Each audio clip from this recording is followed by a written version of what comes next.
and welcome to Collider Movie Talk for movie fans. I'm your host, Natasha Martinez, and this is the daily show where we give you all the latest news in the world of movies, plus some insight into what it all means. Joining us today is John Campea. Well, greetings and salutations, everybody. Welcome to the best damn movie-related show on the planet Earth, coming to you from right here at the Collider Video Studios here in Burbank, California. You know, Natasha, I've always wondered, what would you look like as a Disney princess?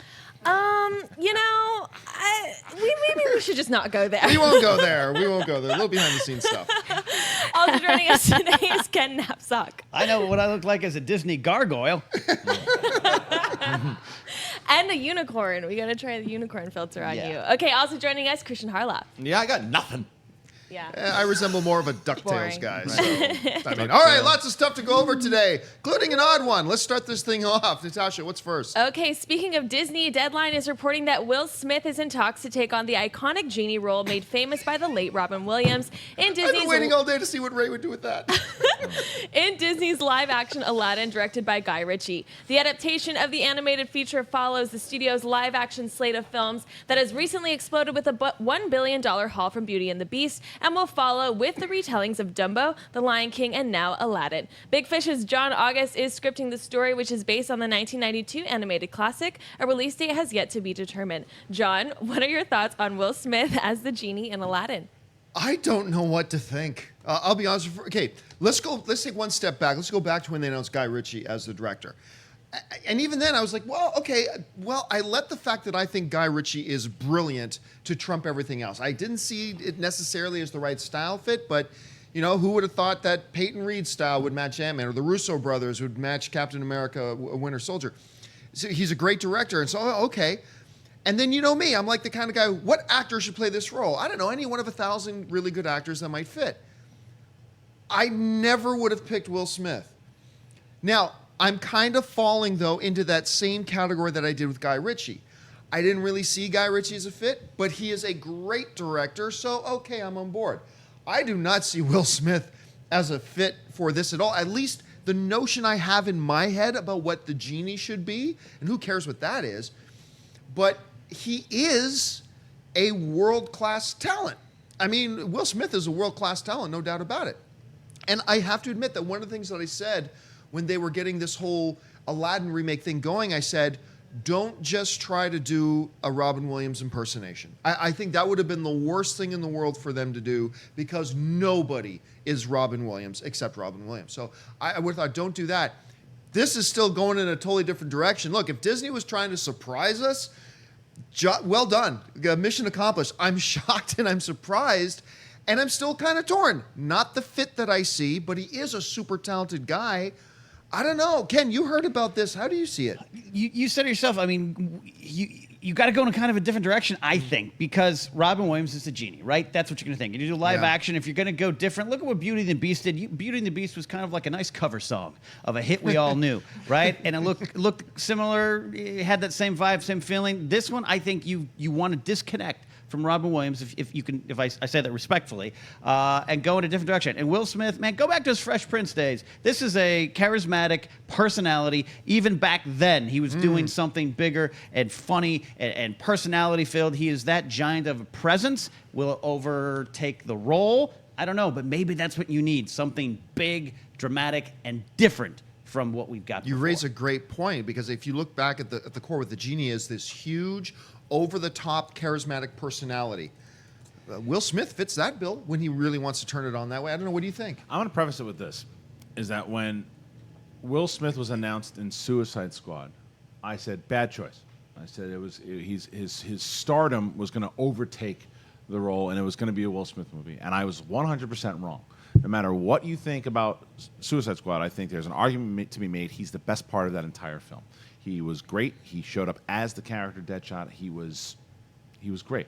So I'm going to be prepared to be wrong again, because I think it's a bad choice. I do, and it has nothing to do with his talent. I mean, I thought The Rock would have been interesting. The voice of The Rock, I think he proved his voiceover work pretty well in Moana. I thought would have been great.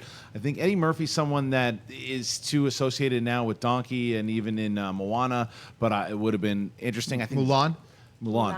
Mushu. Thank you, Mulan. Eddie Murphy was the voice of the pig in Moana. Yeah, right. No, and then and then someone else I think would be you could. I mean, there's a bunch of different actors I'd be interested to hear. But I'm not going to go, oh, well, now I'm not going to see it. It's going to stink. It's Will Smith.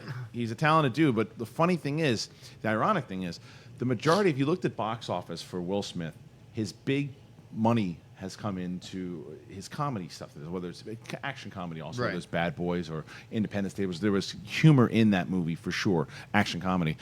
The movies that have not done well box office, but I think his best work are his drama. His dramas, I think yeah. that's when his best work is, whether it's Ali or even Pursuit of Happiness, movies like that. What was the name of the movie he just recently did with, one that- with Love, Time, Yeah, and Death? I just saw a that lot of people recently. didn't like that movie. Yeah. I thought his I performance thought his performance was great. I didn't fantastic. like the movie though, but yes, his performance was good. But anyway, I don't know. I don't find him to be an overly funny dude. I think his timing sometimes is good. He's talented. It's in the writing. There's just something that it's not sitting right with me. But the movie comes out, and I can say, well, I was wrong again about Will Smith. You know what makes it really difficult in situations like this when they're talking about, an actor for a role that is clearly taking it in an unexpected direction. The real problem that we as fans face when we're speculating about this is that we don't know what the script for this thing is. And so it's hard to judge. Maybe if we read the script, it's like, oh my God, Will Smith is perfect for this, or Guy Ritchie is the perfect director for this. It's very difficult. That's the one kind of handicap that we have going into something like this. But I know, Wendy, you had an idea about who you thought maybe would have been great as the Genie. Yeah, I mean, I think Will Smith is super talented. I like seeing him on screen. I like to see him in anything, but I just don't see him as the Genie. I would prefer someone with a musical background, someone like Lin-Manuel Miranda. Well, I mean, we can't say that Will Smith doesn't have the Fresh Prince. No, he does not doesn't. But have a musical I also, background. I just don't see him singing that Prince Ali song. Oh, yeah. Yeah, You know? that's the other interesting thing about this. We were just talking about how you don't want to do a Robin Williams impersonation. You got to do something different. That's going to be really challenging when they get to the, Prince Ali song, or when Right. they get to Never Had a Friend Like Me. They'll switch it up and they'll change it a little Yeah. bit, like they've done with other things in the Disney. And that's a world. risk, because Big when risk. the fans, when they hear those songs, they want to hear the songs they remember. It is a big risk. It's going to be really interesting to see how Disney decides to navigate this, and we'll just wait to see what the next bit of announcements are. All right, what's next? Variety is reporting that Fox Searchlight has given an awards season release date to Guillermo del Toro's fantasy film The Shape of Water. The film stars Sally Hawkins, Michael Shannon, Richard Jenkins, Doug Jones, and Octavia Spencer, and is about a lonely government facility janitor whose life is changed when she discovers and falls in love with an aquatic man played by Jones, who is being held captive for testing. It's being described as an otherworldly story set against the backdrop of Cold War era America circa 1963, and is now dated for December 8th later this year. Kristian, what do you think about an award season release for Del Toro's next movie? Del Toro's directing this, yes? Is directing or producing? I believe he is directing, but I'll double check that. All right. Well, I'm gonna go off to understand that. I'm gonna say he's directing, and I think it is great. I think it's like Splash meets Pan's Labyrinth is what I'm hearing on this. And this is something. These are the types of movies I want to see Del Toro do. These are like. And yes, he is directing it. Good. And it sounds a little bit smaller in scale. I want to, and these, like Pan's Labyrinth is my favorite Del Toro movie that he's done. I enjoyed both Hellboy movies for the war. I thought Pacific Rim was a lot of fun. But this, when I hear these types of movies, the scale and what's involved in it, I can already picture a lot of it in my head. The Aquatic Man in general, I could see. Oh, I can picture what Del Toro would do for that. I want to see him do a movie like this. I think this sounds right up his alley. I love it. First of all, you just gave the greatest pitch in film history. Splash meets Pan's Labyrinth meets Splash. I Right. think that's awesome. Okay, how can you not be excited about this? First of all, listen to the cast. Michael Shannon, Sally Hawkins, Richard Jenkins, Doug Jones, Octavia Spencer, in the hands of Guillermo del Toro, getting back to that kind of semi-fantasy genre that we've come to know and love from him. By the way, my personal favorite Guillermo del Toro film should be Pan's Labyrinth, but it's Blade 2. I love that movie. What can I say? I think it's absolutely amazing. This sounds exactly like if you describe this movie to me and said who should direct this, I think we would all at this table instantly jump Guillermo del Toro. We just had Guillermo in studio here about 2 weeks ago. Interview's up, right? Yeah, and the interview is up right now. You can go and check that out online right now. incredibly delightful guy. This sounds amazing. I cannot wait for this. Yeah, after getting lost in the waters of Pacific Rim and everything, and which was had its merits. It seems like this is him. I don't want to say going back to the basics for him. This is not a basic movie. As Kristian says, it's a splash. I mean, John Candy. Now you're just making me remember. Love that Splash. movie. I love that movie. But as far as like award season, this is more of cinematography, makeup, production design type of award for me too. Can he break the barrier? He got some writing nominations, of course, for Pan's Labyrinth, right? Yeah, and it won. He was nominated for Pan's Labyrinth was nominated for Best Picture. Yeah, and it was nominated for and won Best Foreign Film. So this is an intriguing. It's also oddly counter-programming to Star Wars a little bit. Very true. Star Wars comes out a week after that. We're all going to see that. Lightsabers, Jedis, space wizards. Yay! This is something different that is also going to draw a lot of people to it. So I think that's a smart decision. It is not classic counter-programming. It is left of center. I like it. All right, guys. Well, listen, there are like 5 wide-release films going out this week. On Tuesday, we talked a little bit about Free Fire and Phoenix Forgotten, which we've already forgotten about. But there are 3 others. Natasha, which ones are those? Okay, born in China, from frigid mountains to the heart of the bamboo forest, filmmaker Lu Chuan follows the adventures of 3 animal families in China: the majestic panda, the savvy golden monkey, and the elusive snow leopard. Unforgettable is also coming out. Barely coping with the end of her marriage, Tessa Conover learns that her ex-husband David is now happily engaged to Julia. Trying to settle into her new life, Julia believes she has finally met the man of her dreams, the man who can help her forget her troubled past. Soon, Tessa's jealousy starts to consume her, and she will stop at nothing to turn Julia's paradise into the ultimate nightmare. The Promise is also coming out. Brilliant medical student Michael, played by Oscar Isaac, meets beautiful dance instructor Anna, played by Charlotte Le Bon, in late 1914. Their shared Armenian heritage sparks an attraction that explodes into a romantic rivalry between Michael and Anna's boyfriend, played by Christian Bale, an American photojournalist who's dedicated to exposing the truth. I'll start off with Born in China. I actually saw this film a couple months ago. I'm not a huge nature documentary guy. I mean, like everybody else, I love March of the Penguins. And the Disney stuff, they do a lot of really good nature documentaries, sure. I thought Born in China was absolutely delightful. I really enjoyed watching it. It's heartwarming, it's entertaining, and you learn something along the way. The Promise is an interesting case study. First of all, the movie looks fantastic. You look at that cast, you understand what the story's about, it's set against real-life background, all that kind of stuff. But here's an interesting thing that happened. We've seen this happening more and more with fandom, particularly with IMDb. This film, The Promise, played in front of the first audience it ever played in front of was 900 people. But because there were a whole bunch of people that didn't like what the movie was about, they organized a campaign to get on IMDb and downvote the movie. So even though only 900 people had seen the movie, there were tens of thousands of one-star downvotes. We've seen the same thing happen with Ghostbusters, the most recent one. We've seen it happen several times. This is going to be a great case study about why, once again, I say never, ever, ever, ever pay any attention whatsoever to IMDb ratings. Whenever you have any kind of rating system that allows people who you cannot say whether or not they even saw the movie get on there and cast a vote, you should pay absolutely 0 attention to it. I never care if IMDb says this movie has 2 stars and this movie has 9, because for all I know, 95% of the people casting their votes have never even seen the movie, especially when you see hundreds of thousands of votes for movies that haven't even come out yet. Never pay attention to IMDb ratings, please. I actually implore IMDb, take that stupid function off because it's absolutely pointless. Just take it off your site.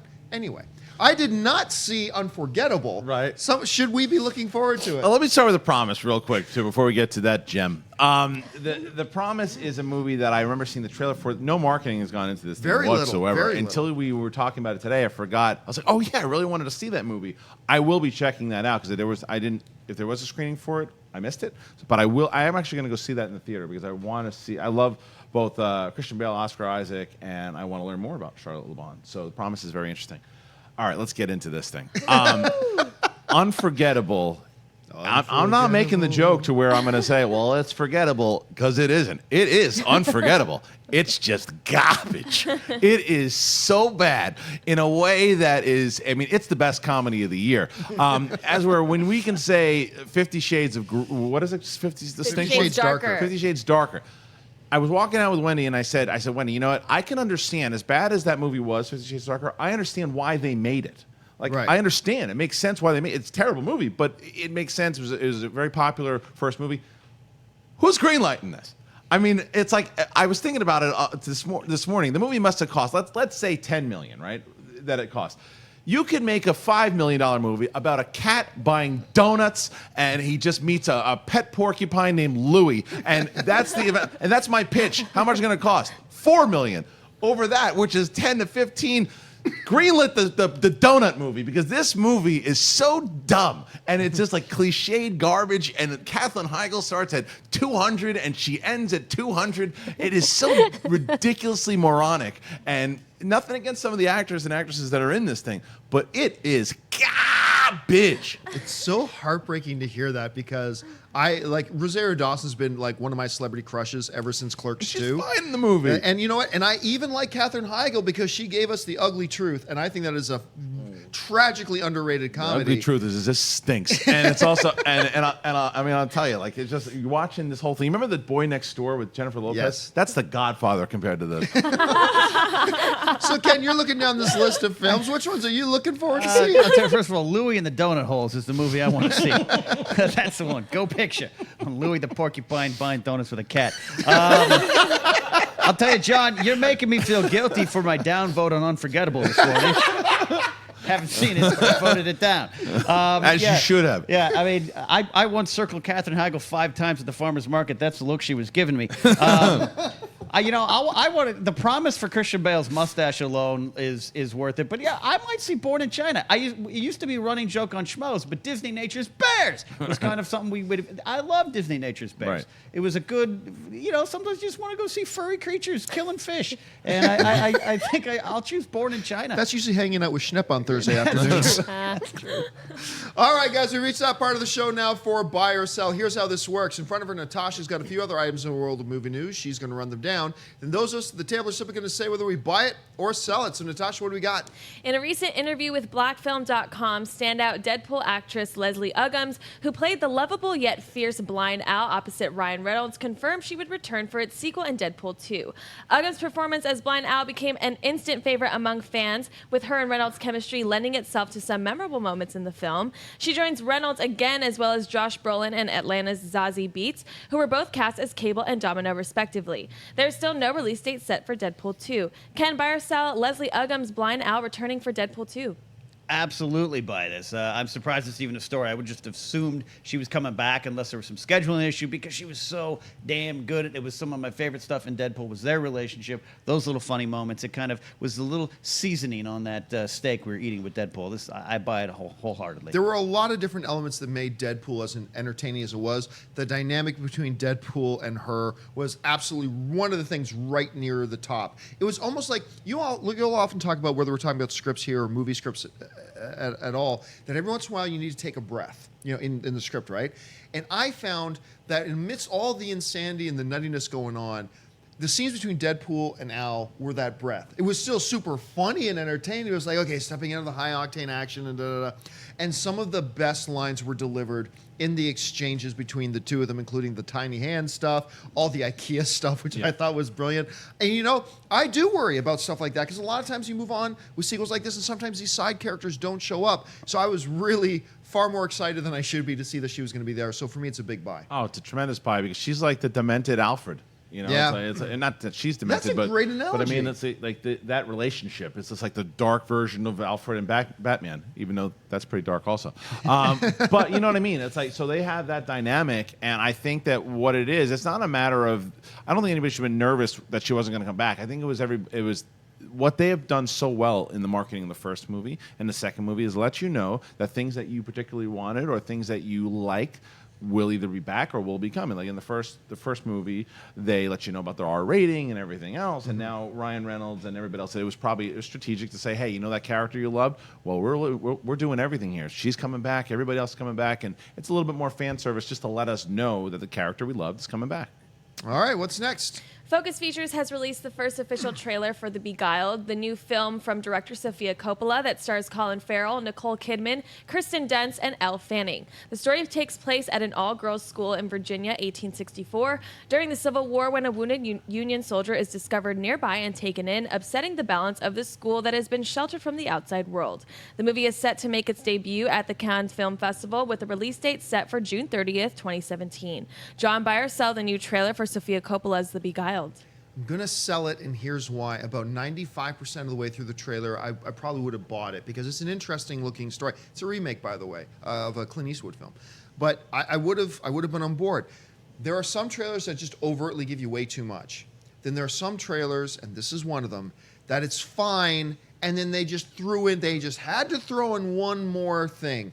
And for me, that one thing was, I was okay with them showing that he's, starts having an affair with one, that has an affair with others, and that the girls find out, and that they plot some kind of revenge. I was okay with all that.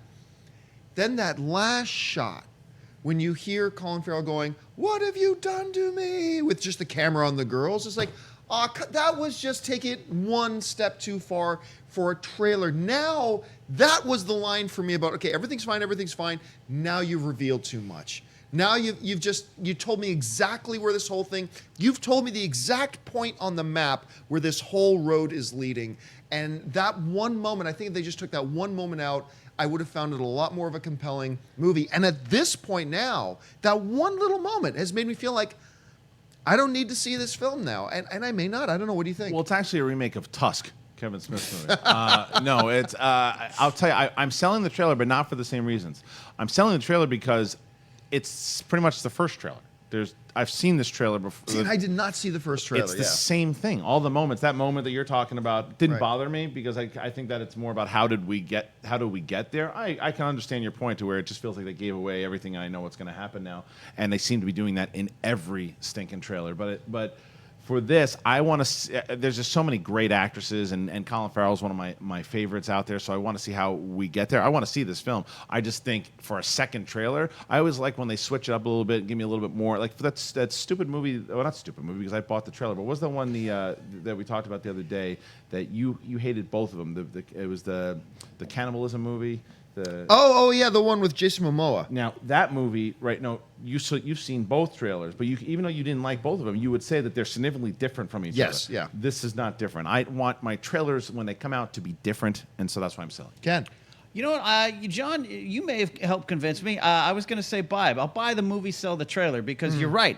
I definitely feel I got the turn. I got the point. I haven't read the novel. I haven't seen the Clint Eastwood movie. I hadn't seen the first trailer, so I'm coming with fresh eyes. I like Sophia Coppola. I like the Virgin Suicides reunion here with Kirsten Dunst, and I love Colin Farrell too. There's something about that guy, right, ladies? But I feel like I've seen it. So I think you're right. You convinced me. I was going to buy just maybe because I'm a fan of Sophia's work, but I'll sell the trailer. That's what the question is. I'm going to sell it.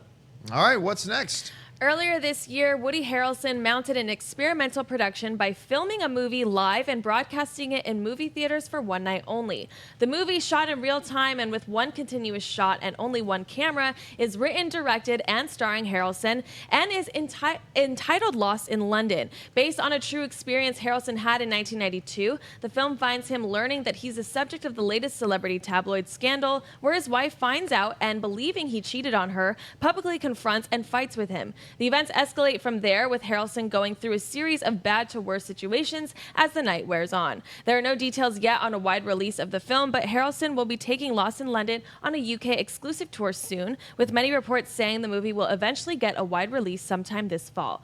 Kristian, buy or sell the first trailer for Lost in London? I'm going to buy it because I'm fascinated by it. The idea of, because I still don't really understand fully how it works with this one take. All the way through for an hour and a half. He broadcasted it live when he did it. So if that's the case, that the DP must be exhausted. He's going to have like an Arnold Schwarzenegger type shoulder. But I don't know how it's going to work all the way through. But I do find it's very similar to like JCVD when they did right, it, yeah. but not in one take. And not, I'm fascinated to hear how this. It's not necessarily the story itself, and I'm a big fan of Woody Harrelson, but that's not what's getting me in there. What's getting me in there is how are they going to do this one shot one take all the way through. It could be a beautiful disaster, and it could be just groundbreaking. Yeah, I was dubious when I first heard about this, and I heard how they did it. It sounded kind of gimmicky to me. One shot, one take, all the way It is in through. nature, though, gimmicky. By nature, it is gimmicky, but I'm reminded of that great saying by the great Hollywood film instructor Dove S.S. Simmons, where he said, "People always ask me how to make a movie. Get a camera, put at least one friend in front of it, hit record. 90 minutes later, hit stop. You got a movie." And that's basically seems like Woody Harrelson did. But I love this trailer. I buy it. And when I saw how it's being shot and that it is telling a narrative story about this one crazy wild night in the life of the real life Woody Harrelson, I immediately got enamored with it. So I think this looks terrific. I cannot wait to see this. For me, it's a buy. Yeah, it's a total buy for me, too. Woody Harrelson, I just love Woody Harrelson, man. He makes me laugh. And this trailer made me laugh out loud several times. I've been humming the Cheers theme song with John all morning long We since have. we saw this. It's a big gimmick. And for me, I started out as a filmmaker. I started going to film school. And then the time, the prep, the editing, I was like, I'm out of here. I'm going to radio. I can show up in my sweatpants and slippers. So I know a lot of pre-production went into this, but this looks like my kind of movie. Let's go out and shoot it in an hour. We'll broadcast it live. I want to see how they pulled this off. And again, going back to the previous question, buy or sell the trailer, buy or sell the movie. I'm going to buy both. This trailer worked for me. Yeah, it's going to be really interesting. I think there's a potential here for there to be a Blair Witch effect. Because remember, the Blair Witch came out, it was very gimmicky at the time. It hadn't really been done before that way. And all of a sudden now you create an entire genre of found footage movies. I wonder if this kind of hits, if we could see other filmmakers try to do this like one take kind of movie. It'd be interesting to see if others take a shot at it. All right, guys, I want to remind you that we do this show live, and since we do it live, we like to save a little bit of time at the end of it to take your live Twitter questions. Just make sure you're following us on Twitter at Collider Video and start firing in some questions, and Wendy will pick a couple out. But I want to remind you, the Movie Talk is not the only show going up here on Collider Video. Today, we've got Kristian Harloff and a brand new episode of Jedi Council. That goes up a little bit later today. Also today, the semi-final round of the Villains March Movie Madness tournament goes up. We got the Joker versus, who was the Joker going up against again? It was Vader. Yes, Joker going against Palpatine, Vader going against Terminator. We get the results of those two matchups and set up the finals. That goes online a little bit later today. And of course, this week on Friday, the Movie Trivia Schmodown Championship match. John Roca puts his title on the line against Mark Riley. Here's a little taste of that. I want all the belts. I want all the records. Bring them all on. I'll take them all down. Everybody doubts me, and then I win. Everybody thinks I can't do it, and then I did it. That's what I've proven. You know what this competition needs? It needs a freaking hero. No. You are a villain. Right. You are a piece of No, wait. Get what? out. Say to me? Get out. I am sick and tired of you.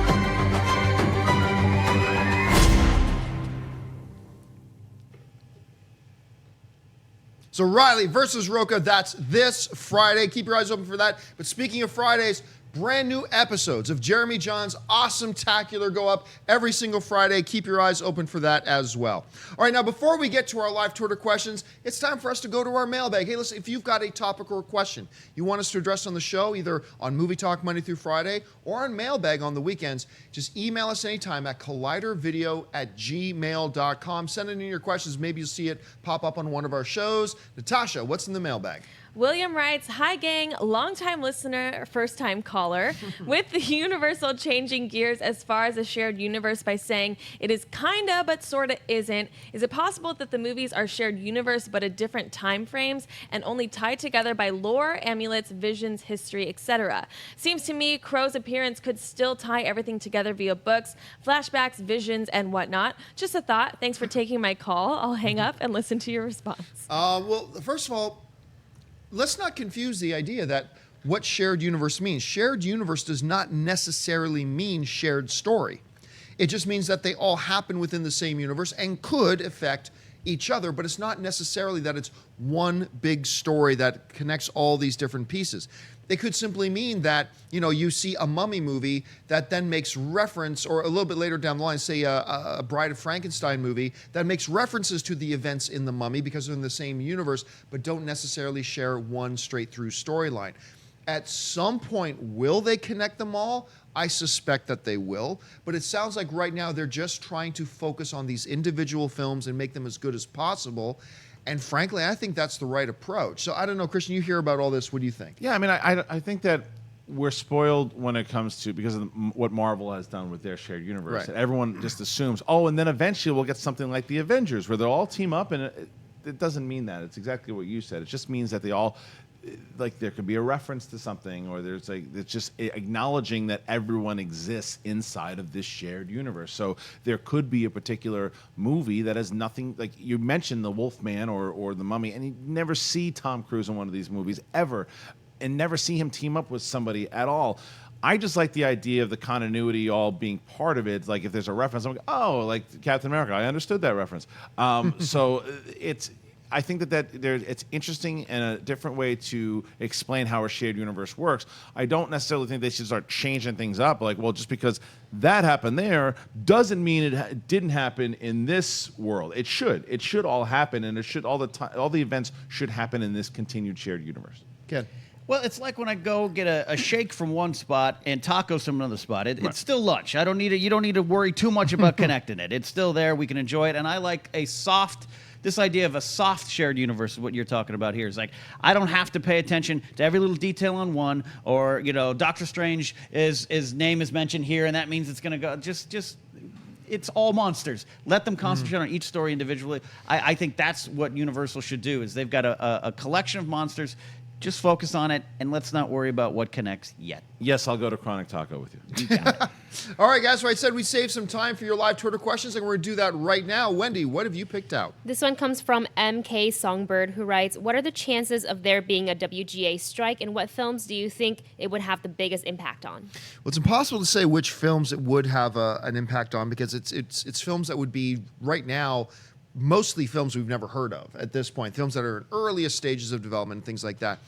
What are the chances? I mean, honestly, I don't know. You would think that both of these idiot sides would have figured out that nobody wins when this sort of things happens, and that you've got to both compromise and come to some sort of resolution. And I mean, I don't know. All I can do is hope that it doesn't come to that both sides would act with some sanity and make sure it worked, because it was just a mess for everybody the last time that this happened.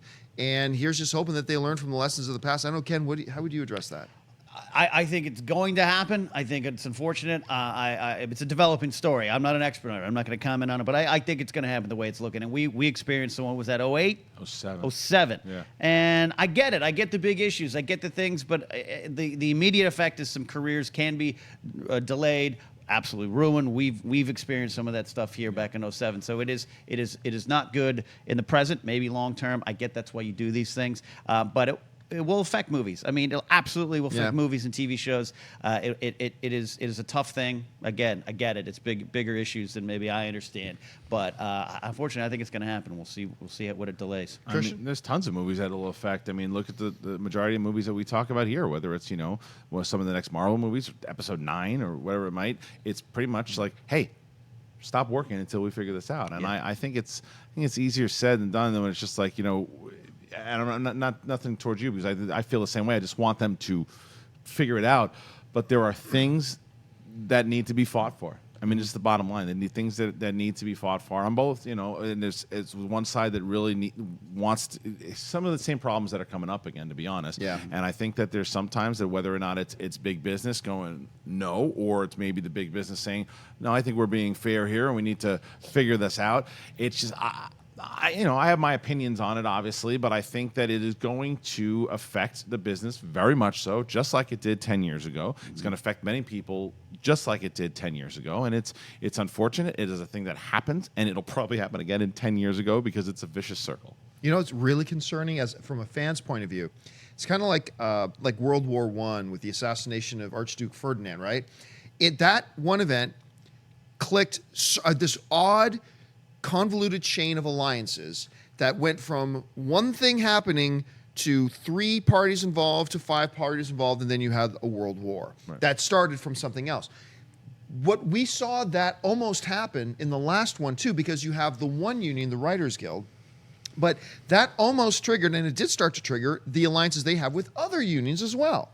So this could become, there's a theoretical possibility here. This becomes from a debate and a battle between, producers and the Writers Guild to a much wider conflict that could really cause a lot of upheaval in the entertainment business. And let's just hope that, both sides are able to come at it reasonably and come to a solution before it comes to that. But unfortunately, I kind of agree with Ken. It might be inevitable at this point. All right, what's next? This one comes from Soiner, who writes, is there an actor today that is guaranteed box office gold in 2017 who is on a hot streak? No, it doesn't exist anymore. It doesn't, but who's on a hot streak? You can answer that. Oh, sure, you can ask who's on a hot The streak. Rock. Yeah. The Rock Yep. right now. Just because he's in it doesn't necessarily mean people are buying tickets just to see him, but whether it's Fast and Furious, whether it's Moana, he right now and it's the difference because he was one of the biggest wrestling stars of all time, and that didn't translate into movie tickets right away. He had all those Disney movies he was doing that didn't do great. Even those smaller movies, whether it's Faster and I liked Faster, but they didn't do great. He's just on a hot streak right now. No, I think that we're more in the age of directors able to sell tickets more so than, and it's really premise and story that's selling tickets and franchises more than anything else. Movie stars are a thing of the past. Even Tom Cruise. Tom Cruise had a nice little pickup with Mission Impossible, but Jack Reacher didn't do great. Edge of Tomorrow, which is one of my favorite movies of the last 10 years, didn't do very well. So there is no guarantee box office from movie stars anymore. You're absolutely right, because I was going to say The Rock, too, and there's only a few left. Cruise, Will Smith, The Rock are these names that pop up that you think could open movies, and they do. But if, let's say, Baywatch fails, it'll be like, it's a what have you done for me lately type of business now more than ever. It's franchises that are the big draw now. There was that age of directors, and I think that's still there. But even it's a handful. It's a handful, but even then it's starting to go because it's not Rian Johnson that's bringing us to Episode 8. It's Star Wars, and that's a super big example. But I think The Rock is the leading contender right now, but it took a long time to get that point. You're very right. Yeah. Scorpion King, Tooth Fairy, or whatever those a lot of those were. movies. Even the Rundown, which is a really good movie. Yeah. Just didn't I do like very Rundown well. a lot, but yeah, you look at films that didn't do great for The Rock. Tooth Fairy, Faster, Snitch, Hercules. So even that guy, and you're right, he's got a long string of 100 million plus movies, but even him, I think the last guy, I think it's fair to say that the last guy who you could put the label on, take it to the bank if he's in your movie, was Will Smith. Yeah. Will Smith had a really impressive run there for a number of years where almost anything this guy popped in would be box office gold, but really that era is kind of beyond us. All right, what's next? Brian Cruz writes, will Disney ever start releasing 4K Blu-rays? Why are they the only major studio that hasn't?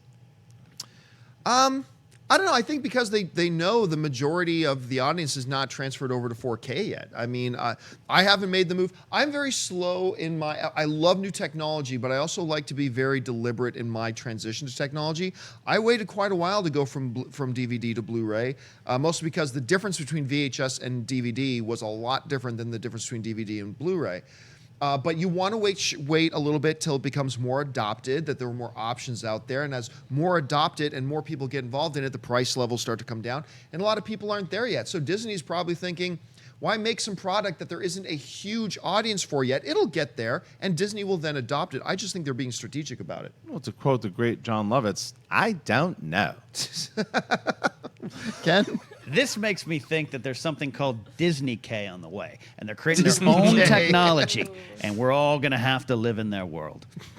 All right, what's next? All right, this one comes from Tyler Brenton, who writes, what do you think of Rian Johnson's comments of Kylo Ren's scar in The Last Jedi, where Rian Johnson tweets, it was my decision to slightly adjust it, and that was my justification. It honestly looked goofy running straight up the bridge of his nose. It might have looked goofy, but that's what happened in the fight.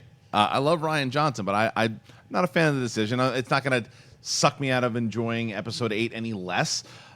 But, stick to the continuity. If that's what happened to his face, then that's what happened to his face. It's like, well, I wanted to switch it because I didn't like the way JJ did it in the first place.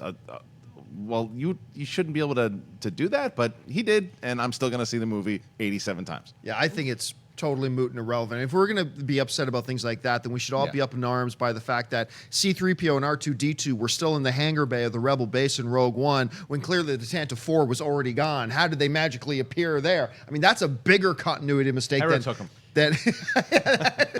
It's a bigger continuity mistake than the slight placement of the scar. I mean, it's creative license. He wanted it there because that's what he wanted it to look like. And really, it's really not important. What do you think? Kristian, is this scar canon? Now it is.